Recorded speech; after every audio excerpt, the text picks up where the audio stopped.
up, Pittsburgh, Pennsylvania, United States of America? Planet Earth. Yeah, planet Earth. Planet Earth. It is happy. Stop. Planet Earth is happy because they have one more reason to fucking. I don't know. I'm fucking. What's up, everybody? Take two. Common marker. I'm Jim. Just Jim. And obviously, nobody gives a fuck. Nobody cares. Nobody gives a shit about me or the gifts that are given. Oh, come on. Don't sell yourself short like that, bruh.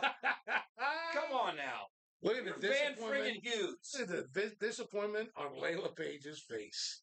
We're going to start the day off just introducing everybody. Here's Layla Paige, the receiver of gifts and the pisser of fucking moods. What the fuck ever. I don't care. Layla Paige, everybody. And then back again, once again, is the one and only writer, director, star of the Pittsburgh Sports Distributor, Mr. Bena, a.k.a. Bingo. Brett Paradise. BP all day, every day, brother.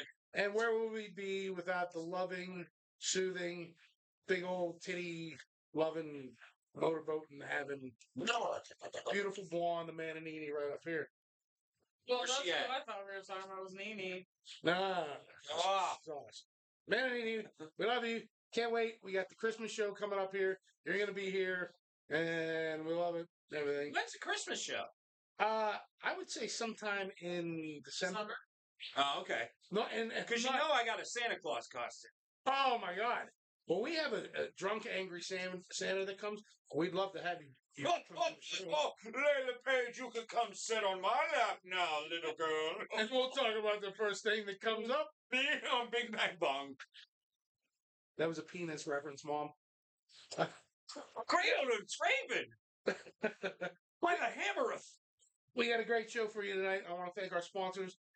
We are Meineke presents Bar-jutsu Live, so thank Meineke Car Care over there at Pleasant Hills in Castle Shannon. If your car is fucked up, you fucking hate it, it's a piece of fucking shit, you can't afford to get it fixed, take it over to Meineke. If you can't afford that, they're going to say, hey, guess what? We got some easy pay. And you're like, all right, whatever. Bad credit, no credit, lick my nuts. Hey, listen, and this is the second time I said it, and I'll say it to anybody within earshot.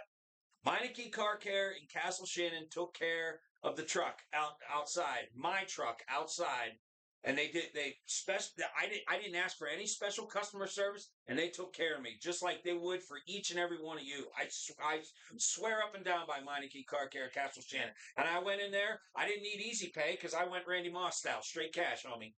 They were good with it, so it was great. I got to tell you, dude, you'll see it whenever you watch the playback of the show. But the way that I have the lighting today. There's this cool ass fucking like Vegas shadow on you. You'll see it whenever it fucking when it airs, but it's okay. I mean, dude, it's pretty pretty awesome. Well, I'm glad I shaved then. I got everything right. You know, it's all okay. All right. And guys, it is the holidays, and if you are, by yourself and you're miserable, it is also, I think it's Suicide Awareness Month or some shit like that. I don't fucking. But if you're just like, hey, I'm going to drink my sorrows, if you do what my one buddy does, he just fucking sits in his apartment all day drinking and sticking, various items that he can find in the house up his anus. Like Midnight at the Q. That's it. If you find yourself in that state of mind and you just don't want to do anything for the rest of your life, crack open an Iron City beer. The cure of all ails. Iron City. Iron City, Icy Light Mango. What's the other one? German. I don't know. I can't get past mango because that's delicious. So see, okay, mango is my favorite. I love it. Yeah. It makes me feel like I'm on a beach. But, a beach that has like 30 syringe needles and like used condoms and stuff. Yeah. See, you eerie. See, when you said mango, I'm thinking of the Chris Kattan character from Saturday Night Live. I cannot have the mango. It's just as tasty. Ew. It is tasty. And then where will we be without the rest of our sponsors? KMC Firearms, Pew Pew, Shoot Some Shit, Noor Belts. They make all of our belts. We love them. Thank you so much. Phoenix Motorsports. It is the wintertime. It is perfect time to hit up Kevin and say, hey, I want to get my shit to the storage and I want it to be tuned up before I put it away. Let's winterize that fucking shit. Kevin at Phoenix Motorsports is the motherfucker that's going to get that fucking shit done. Fista Productions, keep making those fucking games. We love you. You have a big penis. Let's get right into it. We got news in sports, basically sports, because the fucking dickhole that we used to have doesn't do the news anymore. And I don't watch the fucking news, so I don't give a fuck. I have a couple of little puff pieces that I can get to at the sports distributor whenever we jump that off. So, all right. So, why don't we just kick off the show? We're going to talk about, like I said, I think some pro-suicide tips. Pro-suicide? We can't fucking Jesus. No. They stopped that whole actually because we're talking about suicide awareness. They actually stopped the Cowboys game yesterday or two nights ago for that Marshawn Freeland, the guy that offed himself. So there's been a lot of like suicide prevention and awareness and stuff like that because there's a lot that goes involved when you're a pro athlete of any kind, whether it's pro wrestling, football. There's people don't realize the level of pressure that's on, people that play sports even like on a national level or even local level.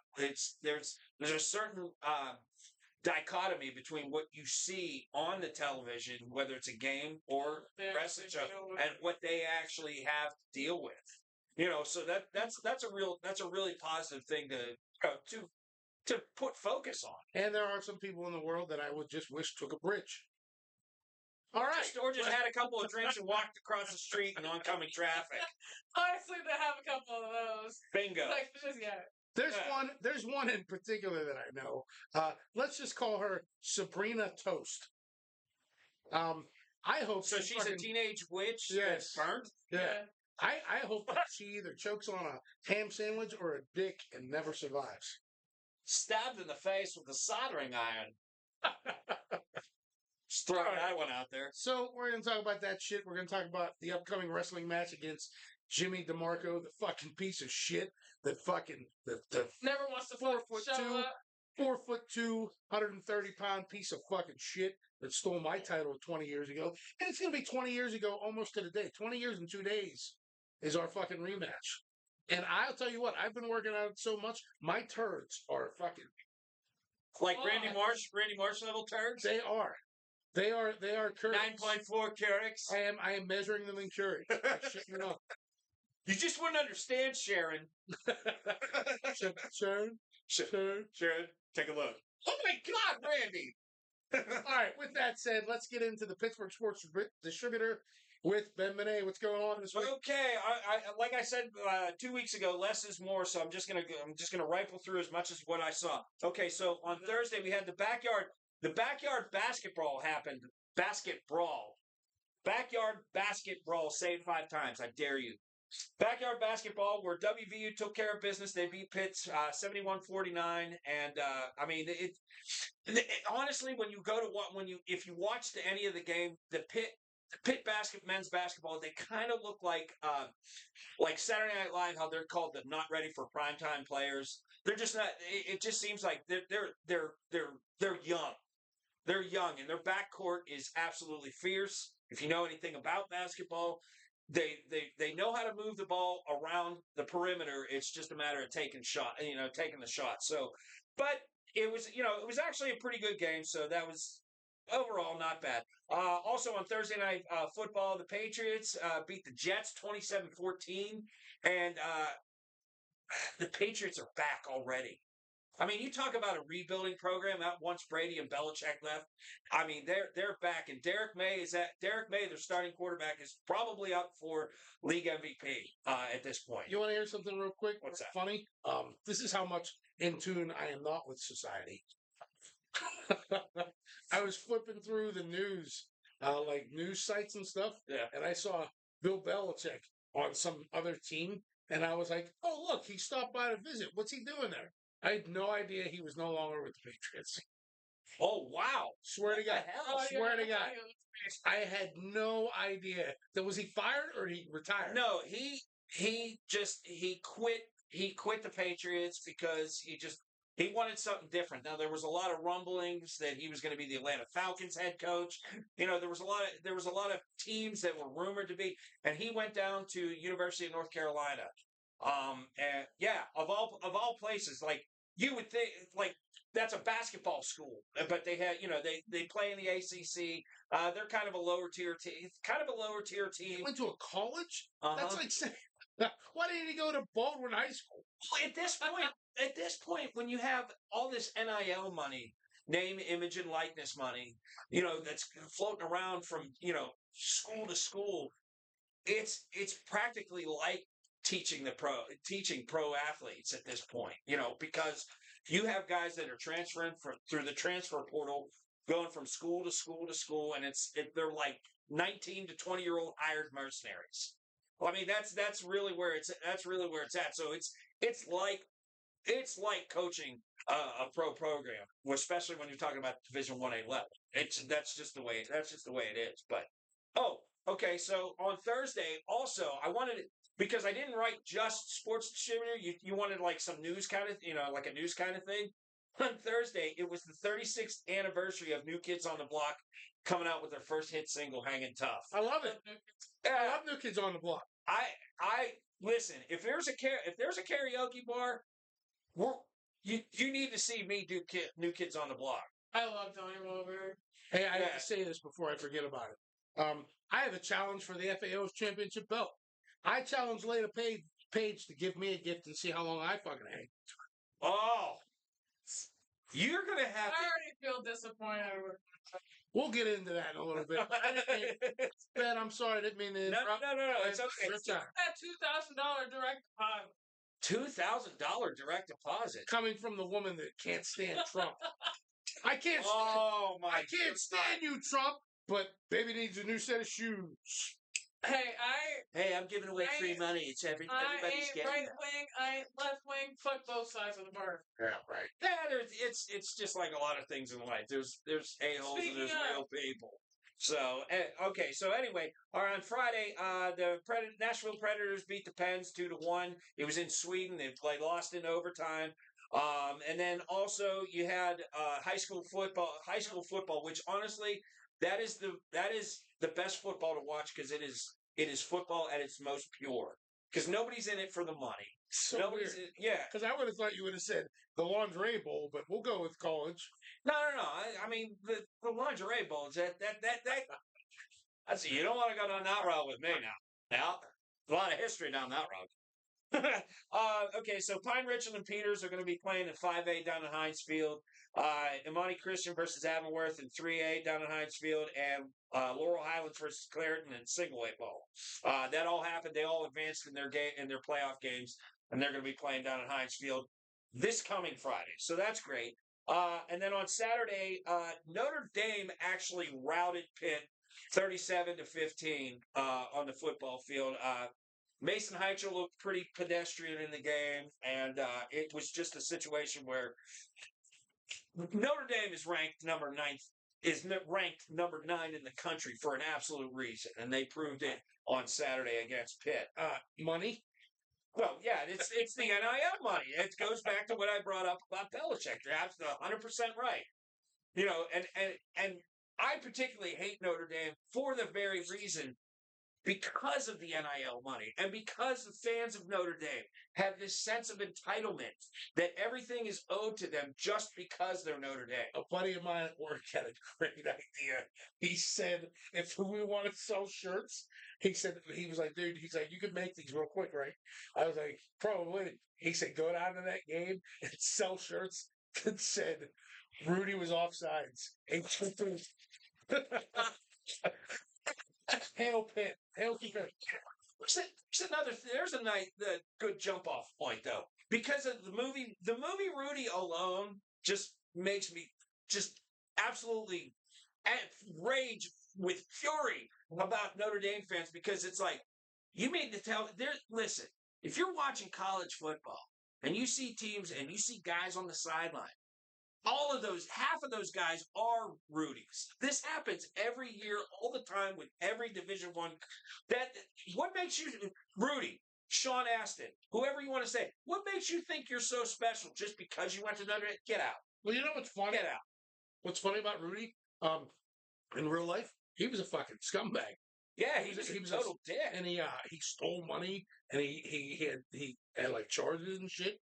And he was a fucking scumbag. Turns out he's not as lovable as the movie actually made him out to be. Okay, so that's neither here nor there. Penn State beat up on Michigan 28-10. WVU took care of business against Tulane 45-3. And then on Sunday, back in the saddle again, the Steelers take down the Bengals 34-12. Kenneth Gainwell looked like an absolute monster on the field, catching a couple passes, had a nice big run. Kyle Duggar, the latest guy in the secondary, he ran back a pick six. It was just overall, it was business as it's intended, as Steeler gods intended it to be, all the way throughout the game. And then the Pens at 9 o'clock in the morning, because they're in Sweden on Sunday, beat up on the Predators 4-0. The usual suspects, Malkin and Crosby had goals, and now they're off for the entire week because of jet lag coming back in. They play the Minnesota Wild on Friday, so that's a good thing.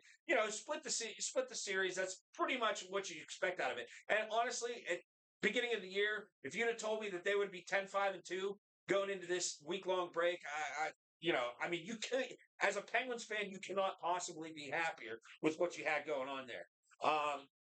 And then Sunday Night Football, a real ugly game with the Philadelphia Eagles and Detroit Lions, 16-9. Philadelphia, of course, I won't even call it the tush push because I hate that.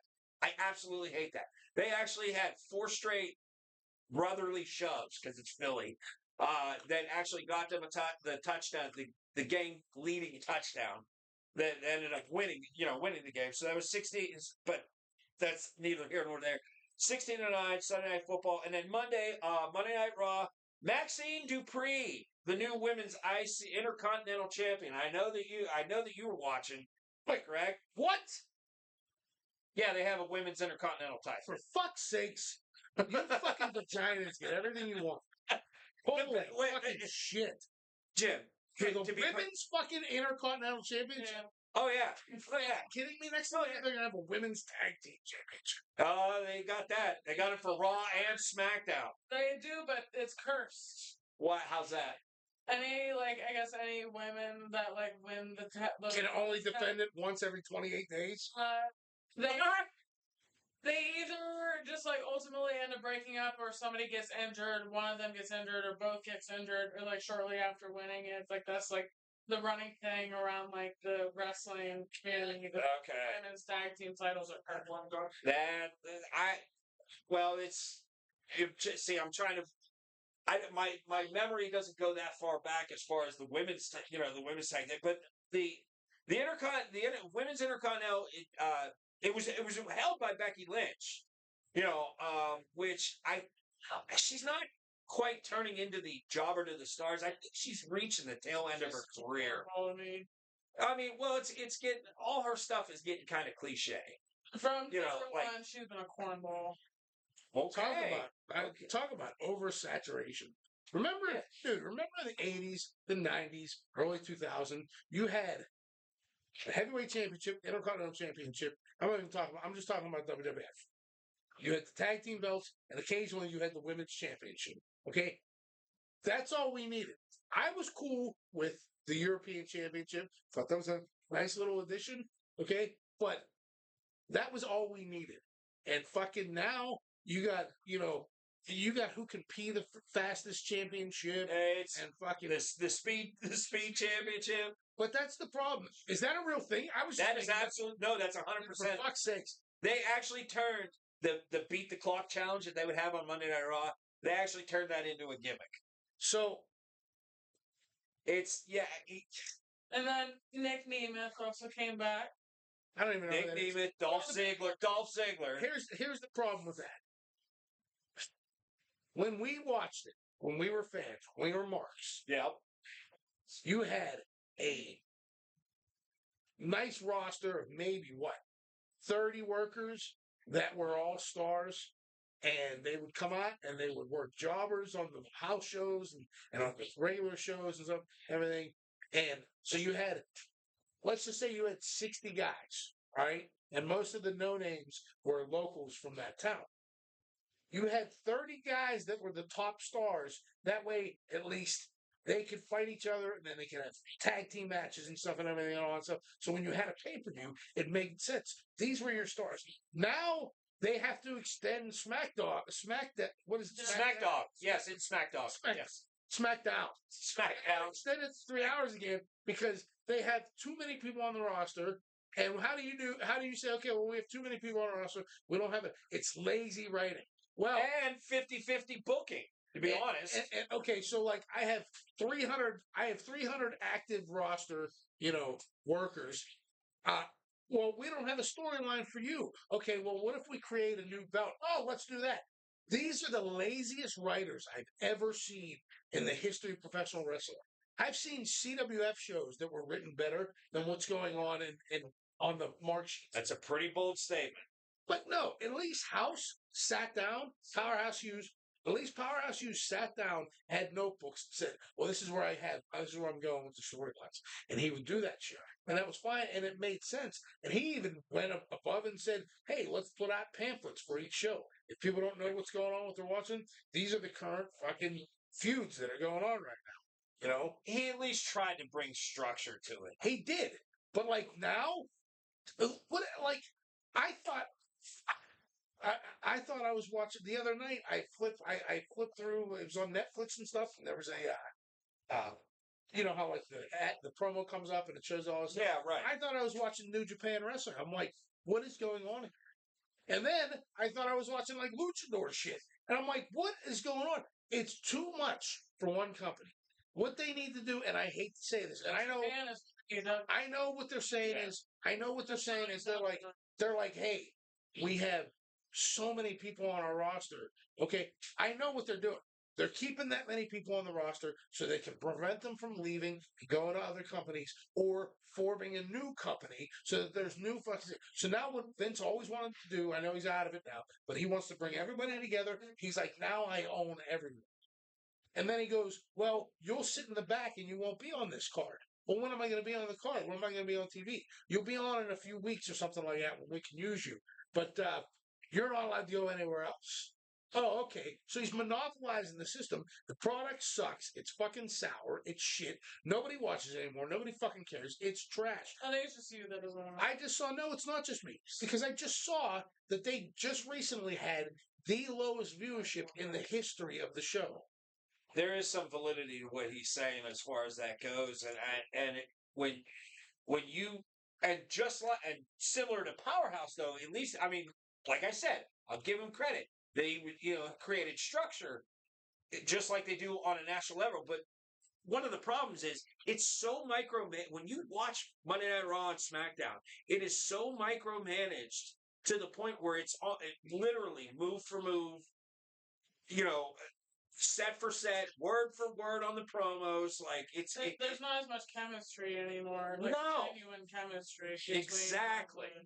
Well, if I'm looking at this number correctly, I'm trying to find it. But they had, it was a week or so ago, their show only had like 800,000 views.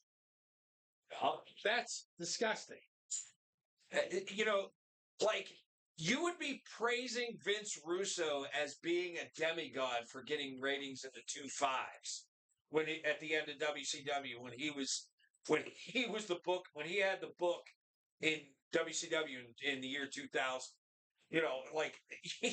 At this point, but it's reflection on society in general because there's so many different options, particularly like on a Monday night, on a Friday night. Friday night, I've never got behind SmackDown ever. I don't think I've watched not one SmackDown show. Why?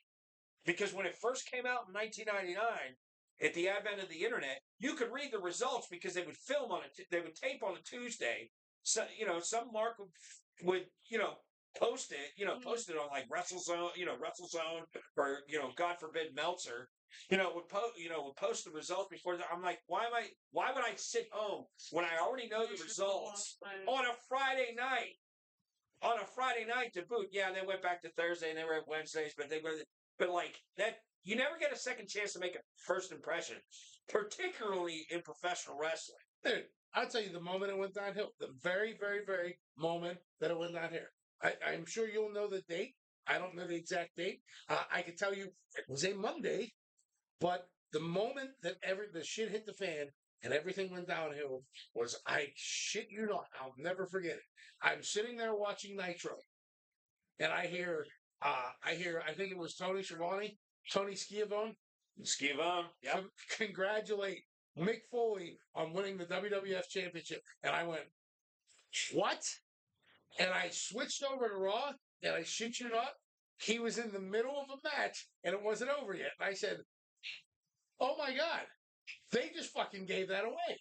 And minutes later, Mick Foley won the WWF Championship, and that was the moment that everything hit the fan, and the product just went downhill. Because on the other channel, that same night was the infamous finger poke of doom.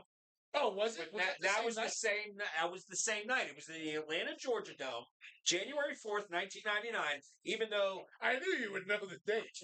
Even though Raw was taped December 27th, 1998. That's why he knew. That's why Schiavone knew. I combined both there. Just Schiavone. Schiavone. I like that. So, tonight, Schiavone. Goulet. But it was the same. It was the same night. Atlanta, Georgia. WCW was at the Atlanta, Georgia Dome, and they were building towards Kevin Nash, because he had just won the belt from Goldberg, which was another mistake that they made. Because do you have any idea what we're talking about right now? That was like 4 years ago. Oh, for fuck's sake!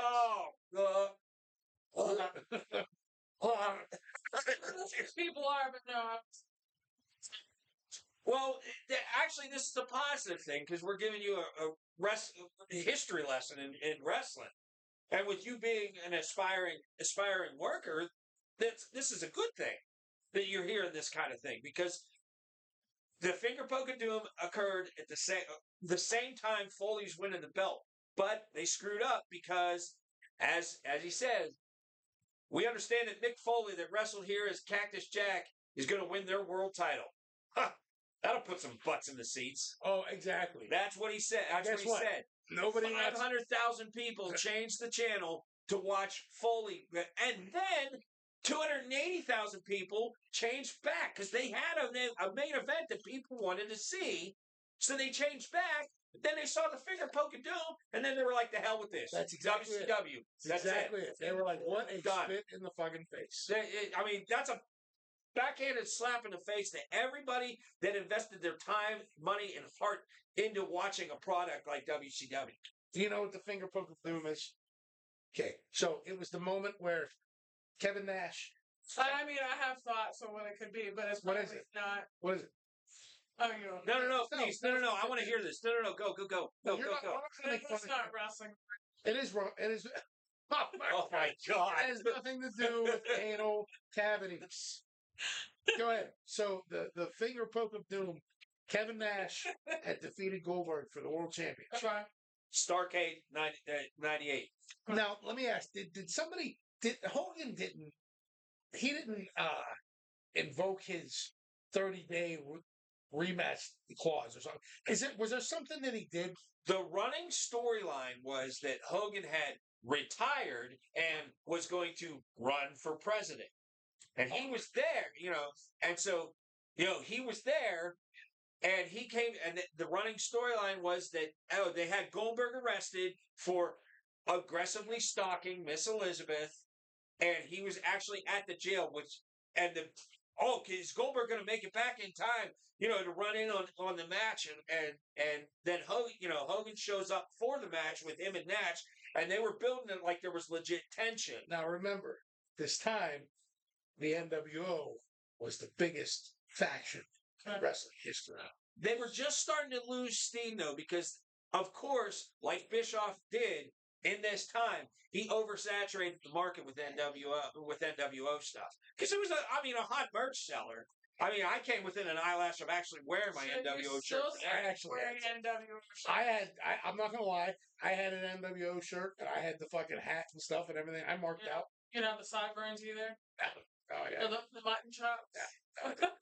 No, Please proceed, sir. Oh, okay. So, but it was the whole build was that is Goldberg going to make it back? Make it back to run in on it. They were building the tension between Nash and Hogan throughout the whole show, and then they finally come out for the main event. And right before they went to commercial break, before they came out for the main event, was the infamous line that'll put some butts in the seats about Foley. People changed. Then it came. Then they came. People turned back. And then they saw just this. This is all they did. Hogan, Nash, right in front of each other. Like, just right in front of each other, face to face. Hogan goes like this. And Nash takes the biggest bump of his life. He just pokes him right in the chest. Takes the biggest bump. Cover, 1, 2, 3. The NWO is back together. It was all a ruse. Everybody, and people. And then Goldberg came out and, laid waste to everybody he could, to save face for the show, to get his heat back. But at that point, it was already dead. It was already dead. It was going to be, the moment was going to be bigger than Hogan Sting. Now, oh, man.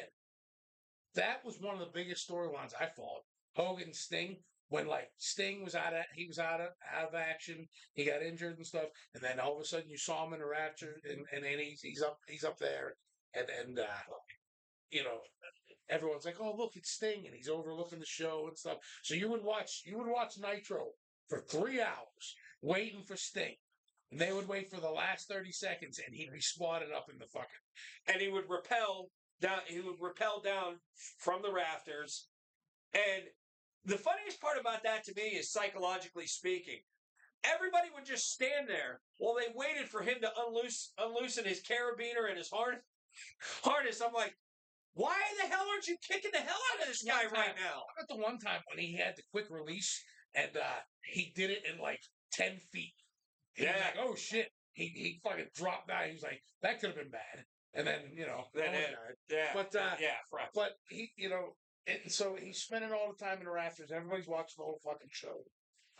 And then finally, when he was like, okay, I'm cleared to wrestle, they booked Hogan Sting. And that was the biggest anticipation of anyone. That was bigger than Hogan Warrior. Because they built it for 18 freaking months. Yeah.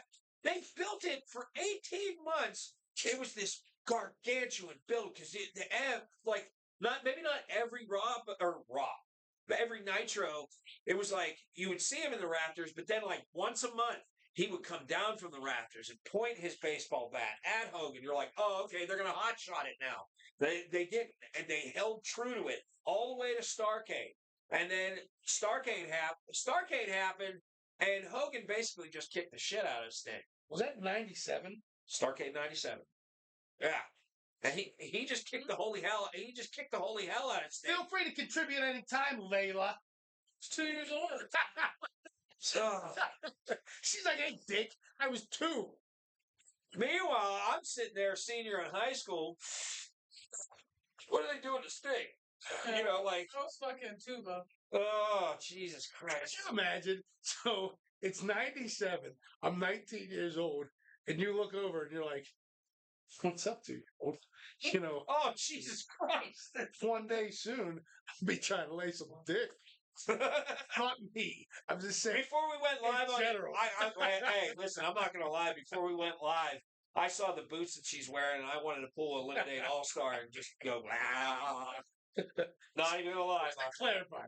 I wasn't saying me. I was just imagine you're talking. It's like anybody. No, I got it. You're fucking, all right. When she says 1997, and she says, I was 2 years old. I'm like, oh, God. Oh, I was wearing Huggies extra dry. Man, Jesus. Okay, it's like, what were you doing during Starrcade 97? She's like, shitting my pants. Shitting my diaper. Okay, so anyway, The what? All right. So anyway, so Raw ended with Brock Lesnar came out and he laid waste to Roman Reigns, and they're building towards Survivor Series. Oh, and then Zack Ryder came back. Here's the wild part about We're that. so back. Here's the wild part about that is he's Zack Ryder on WWE TV, but Matt Cardona in NXT, it's just and the Indies. It's a weird. But like Nick Nemeth came back as Dolph Ziggler. Hey, interesting I've always fact. loved Dolph Ziggler. Interesting fact. Like I will never wrestle as Ben Benet ever.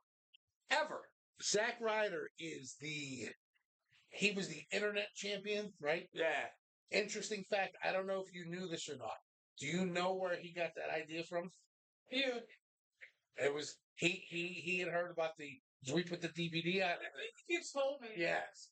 And New Jack was like pushing it out there, and Kevin Kleinrock was pushing it out, and he had heard it through like shows and stuff, indie workers and everything.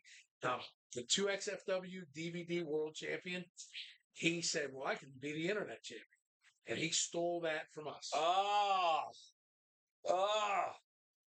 But I like him. I mean, that's all right. I've always loved Dolph Ziggler. I've worked shows with him. He's an incredible worker. I'm not bashing him. I'm not saying he's a piece of shit or anything. I have worked shows with him, and he's a good worker. He's a good dude. But he took our idea, and I'm not gonna be like, "Fuck you." Matt Cardona. It looks like the thing is when you watch him, whether you're actually at one of his shows or not, it looks like he's having the time of his life. Yeah. And that's what the business. He's an embodiment of what the business is supposed to be all about. That's how I feel about Randy Orton. I feel like he's just Fuck Randy Orton. Now, at this point, yes. Looks like he's having the time of his life. Yeah, absolutely. I'll tell you right now, and I'll say this on record, I prefer the Internet Champion over the 2XFW DVD Champion because you know how many people nowadays goes, "What's DVD stand?" Oh. Well, now you gotta have like the iTunes champion or something. the Apple TV champion, the Peacock champion. Well, they have AEW has a TBS championship.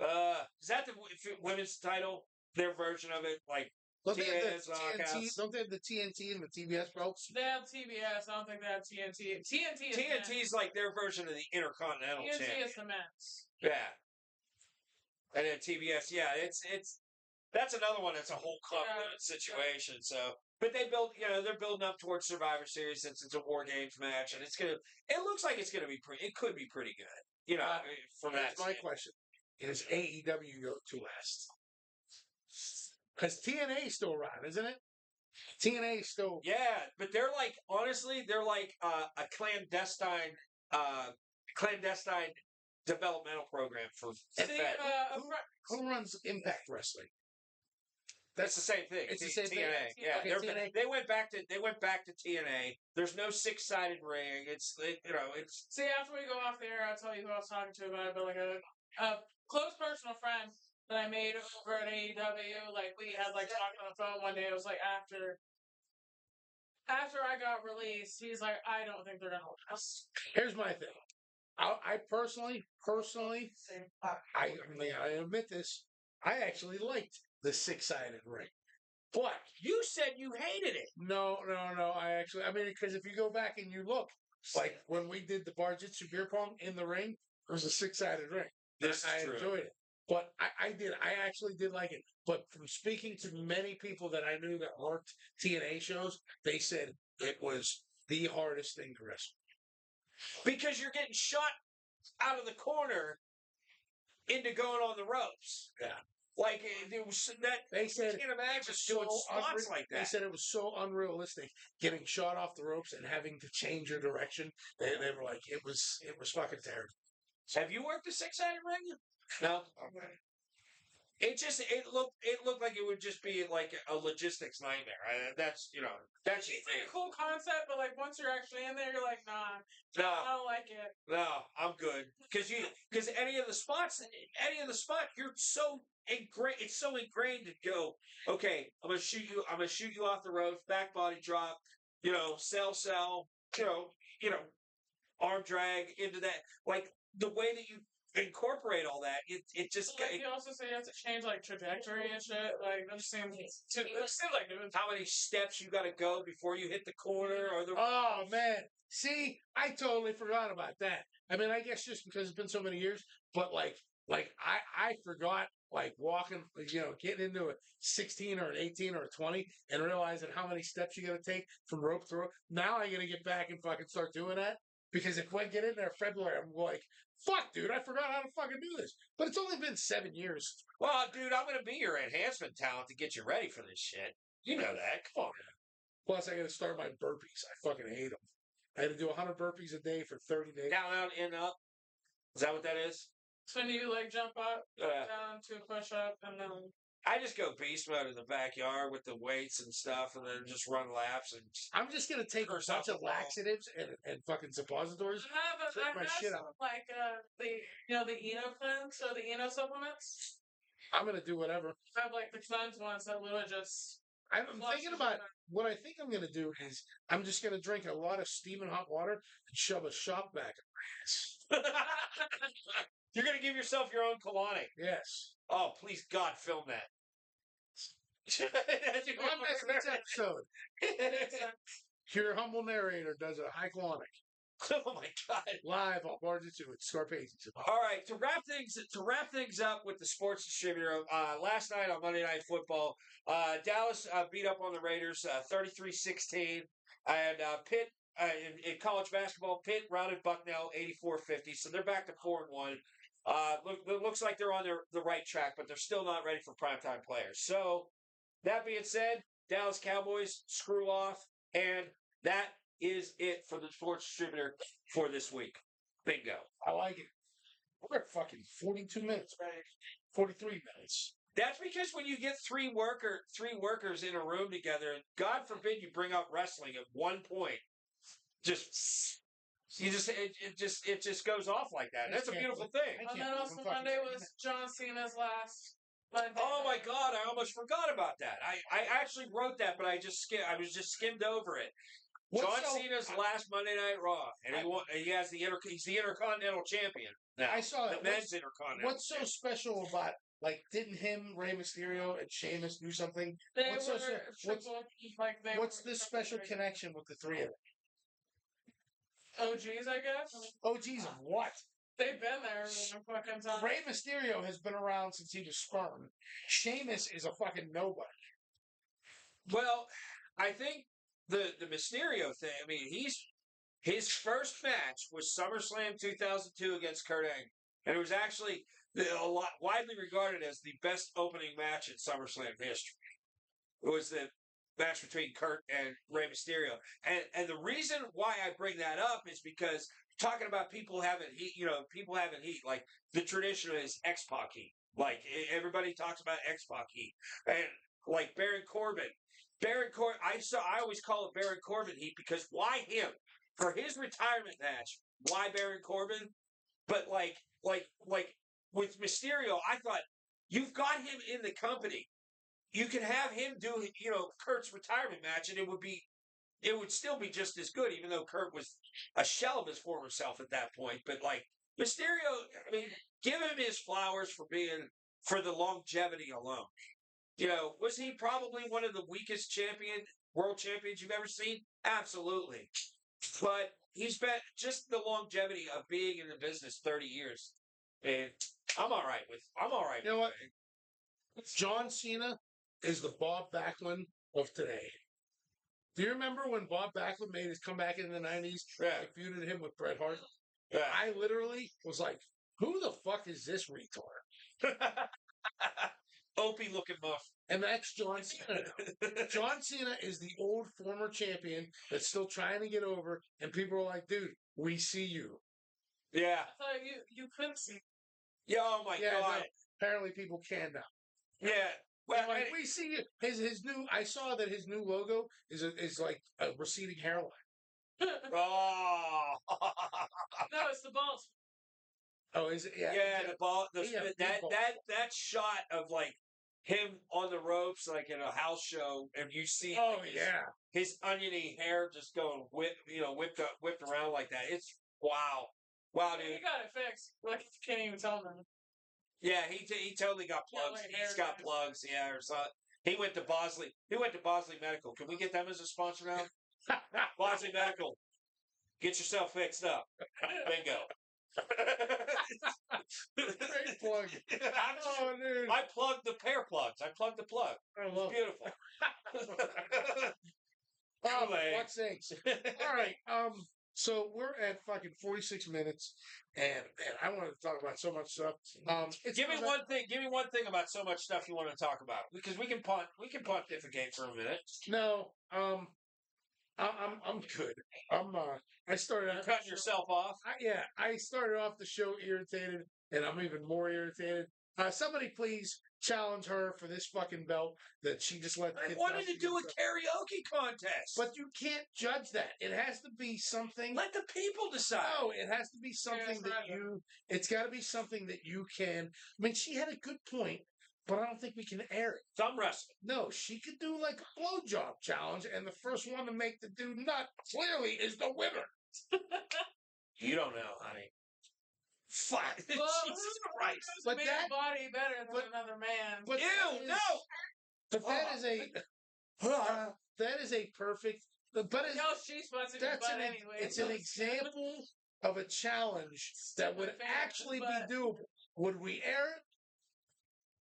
You just do like above like the torso. No, you have the guy come out of the bathroom like zipping his pants up. No, but She's the fact better. that she's sitting here right now, like like most people would be like, I ain't fucking doing that. But she's like, no, this is how we get away with it. We film from here up, and you see the head just.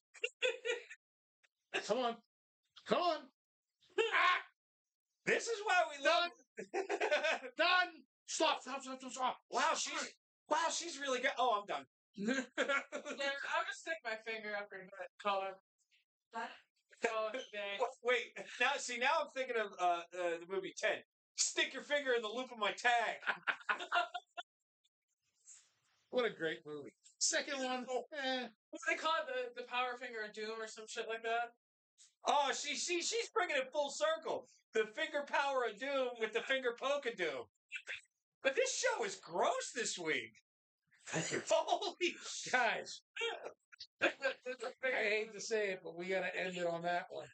We got a music video we're going to do. I've been loving these new AI videos. They're all old school rap songs, but they're AI'd into 50s soul jazz. This one's beautiful.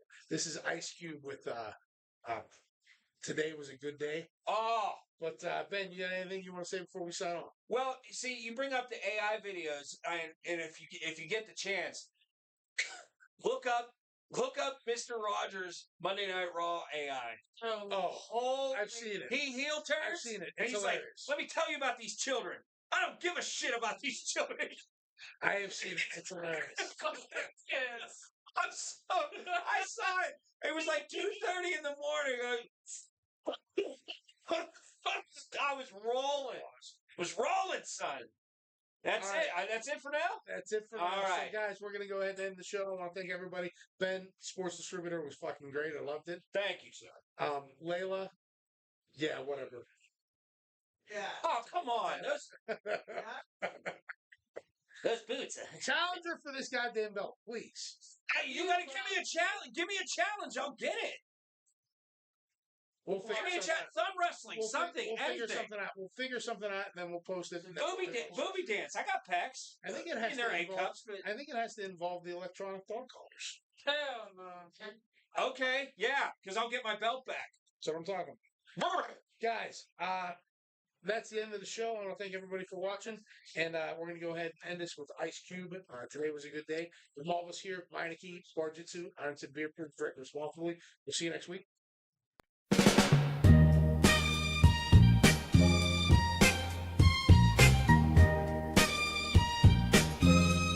Just waking up in the morning, gotta thank God.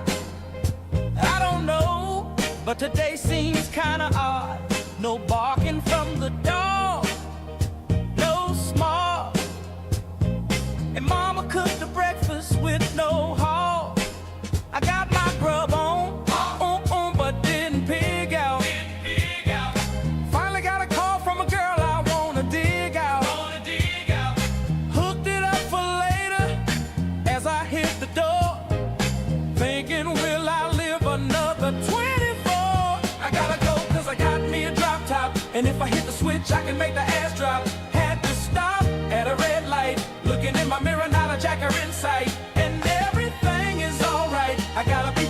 can do it all night. Call up the homies, and I'm asking y'all, which park are y'all playing basketball? Get me on the court, and I'm trouble. Last week messed around and got a triple-double. Freaking brothers every way like MJ. I can't believe today was a good day. Drove to the pad and hit the showers. Didn't even get no static from the cowards. Cause just yesterday them fools tried to blast me. Saw the police and they rolled right past me. No flexing, didn't even look in a brother's direction as I ran the intersection. Went to Short Dog's house, they was watching, yo. MTV Raps, what's the haps on the crap? Shake 'em up, shake 'em up, shake 'em up, shake 'em up, shake 'em. Roll 'em in a circle of homies and watch me break 'em with the 7-11, 7-11, 7 even back though, little Joe. I picked up the cash flow, then we played bones, and I'm yelling domino. Plus, nobody I know got killed in South Central LA. Today was a good day. Left my homie's house paid. Picked up a girl, been trying to dig since the 12th grade. It's ironic. I had the brew, she had the chronic. The Lakers beat the Supersonics. Felt on a big fat fanny. Pulled out the jammy and killed the punani. And my Jimmy runs deep, so deep, so deep. Put her ass to sleep. Woke her up around 1. She didn't hesitate to call Ice Cube the Top Gun. Took her to the pad, slow jam, just coasting. Vibes on point, felt the motion. Everything clicked like a perfect notion. Dropped the butt off and then chirped out. Today was like one of those fly dreams. Didn't see the lights or the sirens gleam. Sky stayed quiet, no chopper on the scene. No bird in the sky searching for the scene. Even saw the lights of the Goodyear blimp, and it read Ice Cube's a pimp.